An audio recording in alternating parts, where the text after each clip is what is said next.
Assalamualaikum warahmatullahi wabarakatuh. Jumpa lagi dengan saya Rifki Maulana Hidayat yang merupakan mahasiswa baru UIN Maulana Malik Ibrahim Malang. Langsung saja karena kita sudah kenal gitu. Kemudian masih tetap sama yang kemarin, yaitu melaksanakan tugas prosedur dalam kelulusan PHK. Kemudian apa tugas kita kali ini?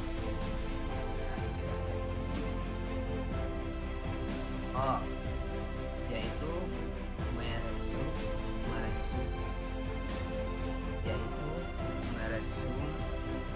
materi yang disampaikan, yang dipaparkan pada pelaksanaan PKK hari pertama minimal 2 menit. Kemudian meresum materi yang dipaparkan pada pelaksanaan PPAK hari kedua minimal 4 materi. Jadi disatukan semuanya menjadi 6 materi. Oke, kita akan mulai pada materi yang pertama yang disampaikan oleh kita. Langsung saja masuk pada materi yang pertama yang disampaikan oleh Profesor Dr. Umi Sumbulah. Materi pertama dipaparkan oleh Profesor Dr. Umi Sumbulah MAG tentang kegiatan-kegiatan akademik yang terdapat di UIN Malang. Beliau memulai dengan fakultas-fakultas yang terdapat di UIN Maulana Malik Ibrahim Malang, yang mana di sana ada 7 fakultas. Yang pertama yaitu Fakultas Tarbiyah, yang kedua yaitu Fakultas Syariah, kemudian yang ketiga Fakultas Ekonomi, 4 Fakultas Psikologi, 5 Fakultas Sains dan Teknologi, 6 Fakultas Humaniora, 7 Fakultas Kedokteran. Yang terdapat 46 prodi baik S1, S2 maupun S3. Selain yang sudah dipaparkan, di kampus UIN Malang itu terdapat Pusat Ma'had Al-Jami'ah sebagai pusat pengembangan karakter ulul albab, khususnya 2 pilar dari 4 pilar ulul albab, yaitu kedalaman spiritual. Dan juga ada rumah tahfidz Al-Quran yang mewadahi mahasiswa untuk mengembangkan bakat dan minat khususnya pada tahfidz Al-Quran. Kemudian terdapat perpustakaan yang memiliki ribuan e-book dan lain sebagainya. Kemudian beliau masuk pada kegiatan-kegiatan akademik yang terdapat di UIN Malang, bahwa mahasiswa UIN Malang itu akan harus menjalani 8 semester minimal dengan 150 sampai 160 SKS yang harus diselesaikan,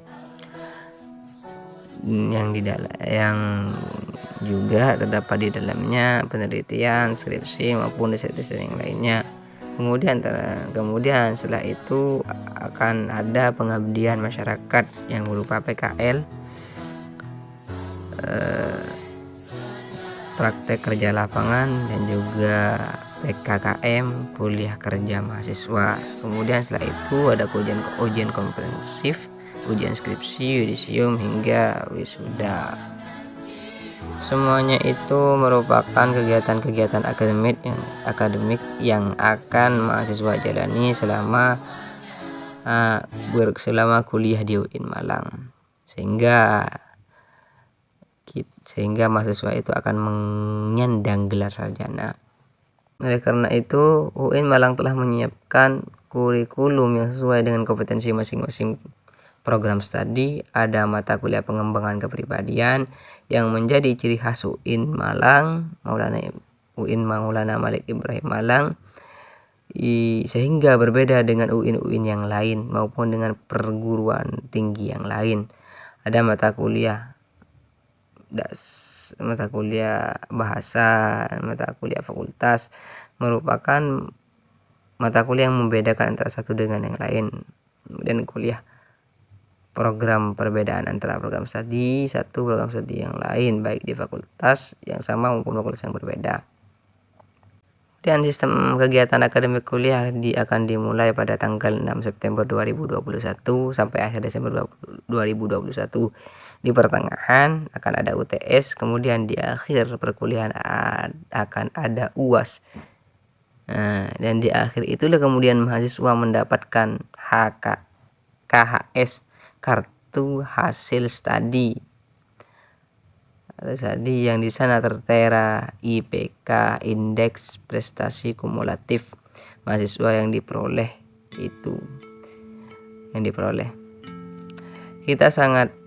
Beliau sangat berharap tidak ada yang lulus kuliah, tidak ada yang tidak lulus kuliah, semuanya bisa mendapatkan IPK minimal 3. Syukur bisa 3,5, 36, 37. Karena perolehan IPK akan menentukan SKS, akan menentukan jumlah SKS yang akan diprogram untuk semester berikutnya. Nah, seperti itulah yang bisa saya resum dari pemaparan beliau. Kurang lebihnya seperti itu. Kemudian pada pelaksanaan PBAK hari pertama, materi yang kedua kita memadukan antara pemateri yang ketiga dengan pemateri yang kedua. Yang bisa saya tangkap dari dari Dr. Ahmad Fathah Yasin MAG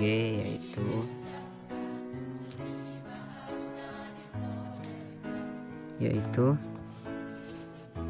dalam mengikuti kegiatan-kegiatan perkuliahan di kampus UIN Maulana Malik Ibrahim Malang.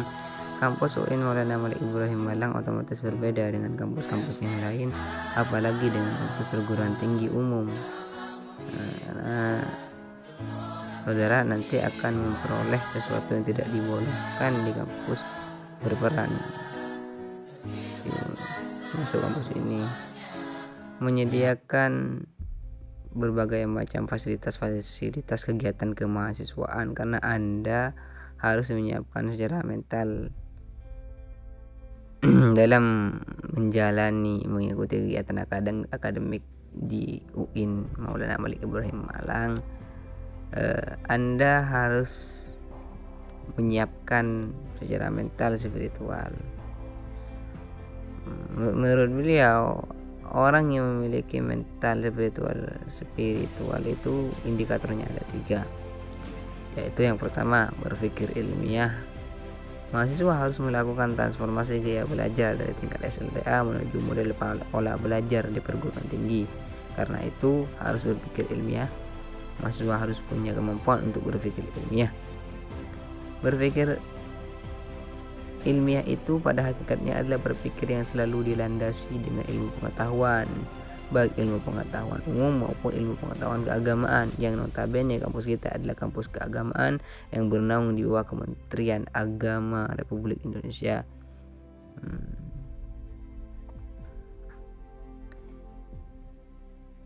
Inilah yang membedakan dengan kampus-kampus yang lain, bahwa kampus kita visi misi semangatnya adalah dipengaruhi oleh niat cita-cita menegakkan ajaran Islam, melanjutkan perjuangan Rasulullah SAW.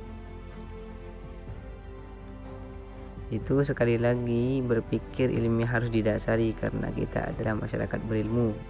Mahasiswa juga manusia berilmu. Beda antara mahasiswa dengan yang bukan mahasiswa.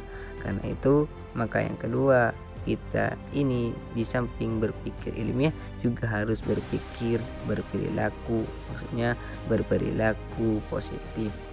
Perilaku positif sebagai mahasiswa itu indikatornya antara lain tampil dengan gaya khas. Mahasiswa UIN Malang itu berbeda dengan mahasiswa perguruan tinggi umum yang lain. Kurang lebihnya itu yang bisa saya tangkap dari Dr. Ahmad Fathah Yasin MAG. Kemudian materi yang saya dapat tangkap yang dipaparkan oleh Dr. Hajah Nurdiana SAG MSI, yaitu beliau memulai dengan kata-kata yang dapat memotivasi kami, yaitu pemimpin besar bukan orang yang pandai merangkai kata-kata semata, tapi orang yang mampu melaksanakan apa yang dikatakannya. Karena itu belajarlah melaksanakan tanggung jawab sesulit apapun. Kemudian yang kedua, pemimpin sejati bukan orang yang hanya mampu memprovokasi dan mudah terprovokasi, tapi yang mampu membangun jati diri dan memotivasi diri. Karena itu, temukan jati diri Anda mau jadi apa 4 tahun ke depan. Saat inilah Anda yang menentukan. Mau jadi ilmuwan, mau jadi orang yang luar biasa, ataupun mau jadi orang yang biasa-biasa saja. Hari ini Anda mulai niatnya. Kemudian yang ketiga, pemimpin yang baik adalah orang yang mampu membuka pintu masa depan bagi orang lain, bukan orang yang selalu mencari kesalahan pihak lain. Karena itu, belajarlah mengedepankan positive thinking, jangan selalu menyalahkan orang lain. Terakhir, pesan kami kepada pemimpin masa depan adalah orang yang mampu membesarkan alma maternya dengan prestasinya, bukan orang-orang yang bakar alma maternya. Karena itu, jaga nama baik kampus kita, torehkan prestasi baik nasional maupun internasional, kedepankan kesan dan akhlakul karimah. Karena visi misi kampus kita semuanya harus hafal. Visi UIN Maulana Malik Ibrahim adalah terwujudnya pendidikan tinggi integratif dalam memadukan sains dan Islam yang bereputasi internasional. Kita pindah terhadap materi pertama pada pelaksanaan BBAK hari kedua,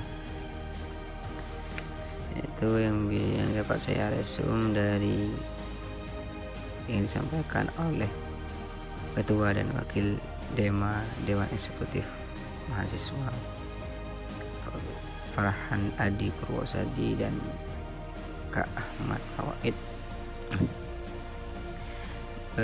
Beliau mulai dengan menjelaskan tentang DEMA, organisasi DEMA. Apa itu organisasi DEMA? Yaitu organisasi intrakampus yang merupakan lembaga eksekutif di level lingkungan universitas maupun fakultas. Pelaksanaan program kemahasiswaan sebagai lembaga yang mengkoordinasikan dan menginstruksikan kemahasiswaan tingkat universitas. Kemudian turunannya adalah HMJ.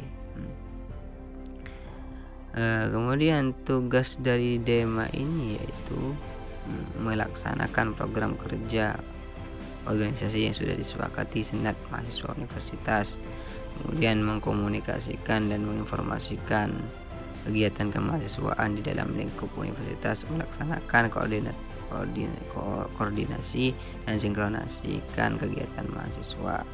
Nah, dalam organisasi DEMA ini terdapat 6 kementerian. Yang pertama, Kementerian Dalam Negeri yang bersifat internal. Kemudian ada Kementerian Luar Negeri yang mengkomunikasikan lembaga-lembaga di UIN Malang dengan lembaga-lembaga di luar UIN Malang. Kemudian yang nomor 3, Kementerian Sosial, Hukum dan Politik. Kemudian yang keempat, Kementerian Agama, integrasi keilmuan antara sains dan agama. 5, Kementerian Pengembangan dan Kreativitas. 6, Kementerian Komunikasi dan Informasi, atau lebih dikenal dengan publikasi. Gitu. Kalau dalam Universitas Islam itu, kemudian kita pindah pada materi kedua, pelaksanaan BBAK hari yang kedua. Itu dari yang disampaikan langsung oleh SEMA. Beliau, Ketua SEMA, Beliau memulai dengan menjelaskan apa yang dimaksud dengan organisasi SEMA. Organisasi SEMA merupakan lembaga legislatif yang berada di bawah naungan universitas yang mengoordinasi DEMA, UKM, dan HMJ. Visi dari SEMA terwujudnya Senat Mahasiswa sebagai lembaga legislatif transformatif, kolaboratif berdasarkan asas kebersamaan dan kekeluargaan serta menjunjung tinggi profesionalitas. Fungsi dari SEMA ini